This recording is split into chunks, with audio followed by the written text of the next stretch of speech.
প্রিয় অষ্টম শ্রেণীর শিক্ষার্থীরা, আমরা আজকে তোমাদের অনুশীলনী 7 অর্থাৎ সেট অধ্যায়ের দশম পার্ট মানে একেবারে শেষ পার্টের ক্লাসটা করছি। আগের পার্টগুলো যারা দেখোনি, ভিডিও নিচে আমরা প্লে লিস্টের লিঙ্কটা দিয়ে দেবো, সেখান থেকে দেখে নেবে। আজকে আমরা মেইনলি উদাহরণের সমস্ত অঙ্কগুলো সলভ করতে চাই। তো আগের উদাহরণগুলো আসলে এতটা সমস্যা ছিল না। তো প্রথমে আমরা 5 নম্বর উদাহরণ থেকে শুরু করছি। এখানে এ একটা সেট দেওয়া ছিল 1 2 3 4 5 6। বি সেটে দেখো এখান থেকেই 1 3 5টা নেওয়া হয়েছে, আর সি সেটে ওখান থেকে 3 4 5 6 নেওয়া হয়েছে। হলে সার্বিক সেট নির্ণয় করো। তো সার্বিক সেট মানে হচ্ছে যেটাকে আমরা ইউ দিয়ে প্রকাশ করি, ইউনিভার্সাল সেট যেটা বলা হয় ইংলিশে। তো সেই সার্বিক সেটের মধ্যে হচ্ছে যে এই যে বাকি যে উপসেট গুলো থাকে তাদের বস, সোজা কথা। তো এখানে আমরা দেখছি যে দেওয়া আছে যে এইভাবে লিখতে হবে, এ সেটের উপাদানগুলো B set R she said তিনটে আগে তুলে নিতে হবে। তারপরে বলতে হবে যে বি সেটের উপাদানগুলো হচ্ছে 1 3 5, সি সেটের উপাদানগুলো হচ্ছে 3 4 5 6, যা এ সেটে বিদ্যমান, মানে এই সবগুলোই এ সেটে আছে। তাহলে বি আর সি সেটের সাপেক্ষে সার্বিক সেট হবে এ। তো এটা কিছুই না, এটা আসলে নৈর্ব্যক্তিক বা টিক চিহ্নগুলোতে আসে। তো পূরক সেটের আসলে অঙ্কগুলো আমরা করেছি, যার কারণে এখানে আর ডিটেলস করছি না। যে ইউ একটা সার্বিক সেট দেওয়া ছিল, এ একটা হচ্ছে তার উপসেট দেওয়া ছিল, এই এ টু দি পাওয়ার সি অথবা এ ড্যাশ দিয়ে দেওয়া হয়, এটা মানে হচ্ছে পূরক সেট। তো সেক্ষেত্রে আমরা এইভাবে অঙ্কগুলো করেছিলাম যে এ টু দি পাওয়ার সি সমান, আমরা এত কিছু লিখতে হবে না, এখানে সরাসরি তোমরা লিখবে হচ্ছে ইউ মাইনাস এ। তারপরে এখানে ইউ এর জায়গায় ইউ সেটটা বসিয়ে দিবে, মাইনাস এর জায়গায় এ সেটটা বসিয়ে দিবে। তারপরে এ সেটের যে উপাদানগুলো এখানে মিলে যাবে সেগুলো বাদ দিয়ে যেগুলো থাকবে সেটাই হবে এ টু দি পাওয়ার সি, অর্থাৎ এর পূরক সেট। এটাকে ড্যাশ দিয়েও প্রকাশ করা হয়।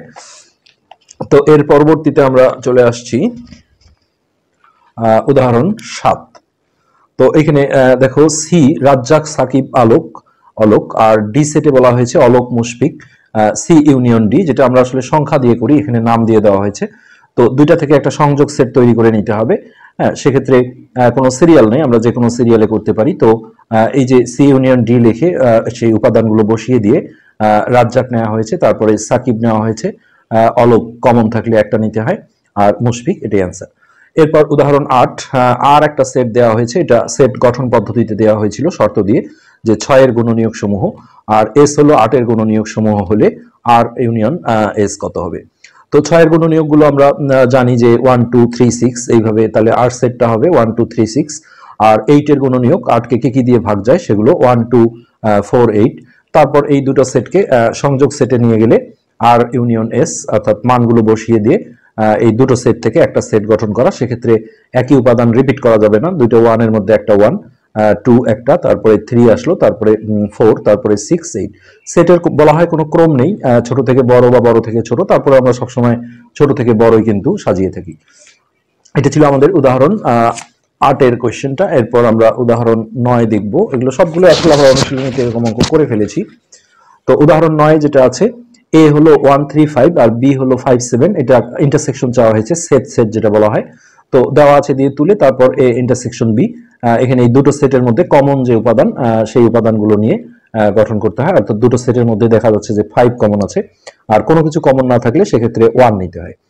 নেক্সট উদাহরণ 10, পি একটা সেট যেটা বলা হয়েছে 2 এর গুণিতক। গুণিতক মানে হচ্ছে 2 কে 2, 2 দুগুণে 4, 3 দুগুণে 6, হ্যাঁ, 2 এর নামতা পড়লে যেগুলো আসে, অর্থাৎ 2 কে কিছু দিয়ে গুণ করে যে গুণফলগুলো আসে সেগুলোই হচ্ছে গুণিতক।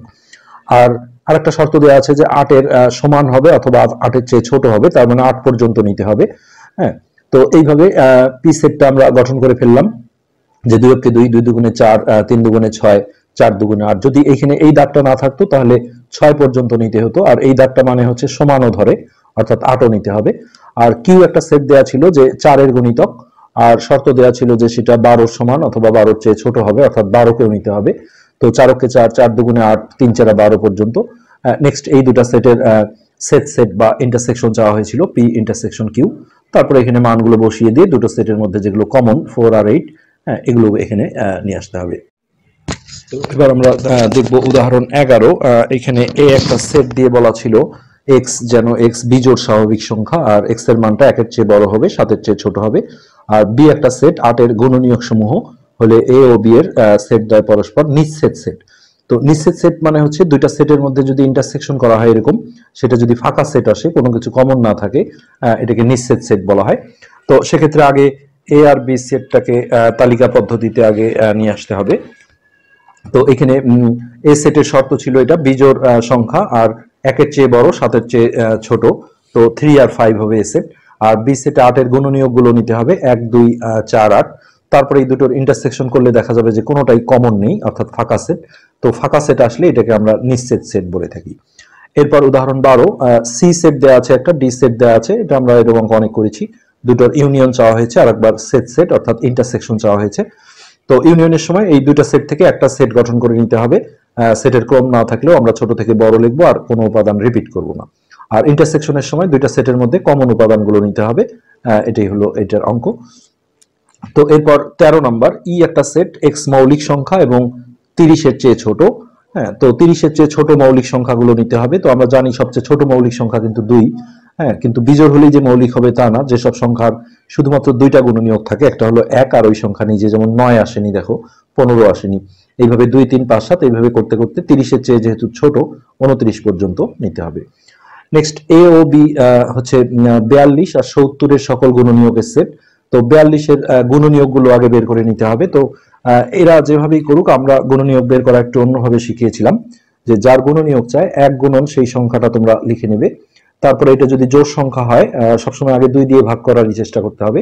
তো যেহেতু জোড় সংখ্যা, আমরা এটাকে 2 দিয়ে ভাগ দেবো 21, আর এই পাশে 2 দিয়ে গুণ করব। তারপরে যেহেতু 2 দিয়ে যায় না, আমরা 3 দিয়ে ভাগ দেবো, 3 7 21, আর এই পাশে 3 দিয়ে গুণ করব, 3 দুগুণে 6। তো এই পাশে যখনই মৌলিক সংখ্যা এসে যায়, তখন এই পাশে ভাগ, এই পাশে গুণন। যেহেতু জোড় সংখ্যা, 2 দিয়ে ভাগ দেবো 3, আর এই পাশে 2 দিয়ে গুণ করব, 7 দুগুণে 14। তো এখন আর হবে না, দেখো 2 দিয়ে ভাগ দিলে 7 রিপিট হয়ে যাবে। এইভাবেই 42-এর কিন্তু সবগুলো গুণনীয়ক বের করে আনা সম্ভব। তো এটাকে আমরা এ সেট হিসেবে নামকরণ করে এখান থেকে ছোট থেকে বড় আমরা সাজিয়ে নেব, অর্থাৎ 1 2 3, তারপর ছিল 6, তারপর 7, তারপরে 14, তারপরে 21, আর তারপরে 42। শেষে একটু গুণে দেখলে সুবিধা হয়, 1 2 3 4 5 6 7 8, তাহলে 1 2 3 4 5 6 7 8। এটাই হলো আমাদের এ সেট। ঠিক একইভাবে 70-এর যখন আমরা গুণনীয়কগুলো বের করব, তো প্রথমেই আমরা হচ্ছে 1 গুণন 70 লিখে নেব। তারপরে একে আমরা 2 দিয়ে ভাগ দেব 35, আর একে 2 দিয়ে গুণ করব। 3 দিয়ে যেহেতু যায় না, তাহলে আমরা 5 দিয়ে দেব, 2 3 5 এর মধ্যে থাকলেই হয়। 5 7 35, আর একে 5 দিয়ে গুণ করলে 5 দুগুণে 10। তো এটা মৌলিক সংখ্যা। এবার আমরা একে ভাগ করব আর একে গুণ করব। তো যেহেতু জোড় সংখ্যা, 2 দিয়ে ভাগ দিলে 5, আর 2 দিয়ে গুণ করলে 7 দুগুণে 14। আর যাবে না। এখন এটাকে বি সেট নাম দিয়ে আমরা ছোট থেকে বড় যদি নিয়ে নিই, তাহলে 1 2 5 7 10, তারপর 14, তারপর 35, তারপর 70। এখানে আমরা গুনে নিই 1 2 3 4 5 6 7 8, 1 2 3 4 5 6 7 8। এখন এই দুইটা সেটের হচ্ছে ইন্টারসেকশন চাওয়া হয়েছে, অর্থাৎ দুইটা সেটের মধ্যে যে কমন উপাদানগুলো, হ্যাঁ, সেগুলো নিয়ে নিলেই হয়ে যাবে। এটা তোমরা আশা করি পারবে।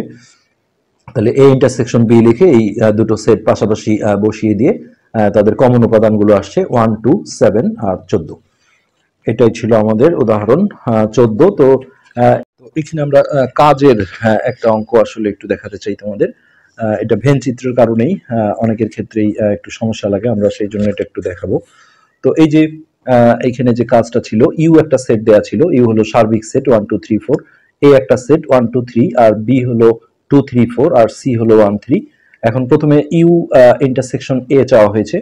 তো আমরা এটা একটু আগে করে রেখেছি, ইউ ইন্টারসেকশন এ, তাহলে ইউ সেটের মানটা বসালাম, ইন্টারসেকশন এর জায়গায় এ সেট বসালাম। তো দুটো সেটের কমন উপাদানগুলো আমরা নিলাম 1 2 3। এখন এটা যদি আমরা ভেন চিত্র দেখাতে যাই, আসলে ভেন চিত্র মানেই হচ্ছে প্রথমে একটা আয়ত এঁকে নিতে হয়, এইভাবে স্কেল দিয়ে তোমরা করে নেবে। এখন ইউটা হচ্ছে যে সার্বিক সেট বলা হয়, মানে এই টোটাল স্পেসটা, এটাকে ইউ মিনিং করা হয়।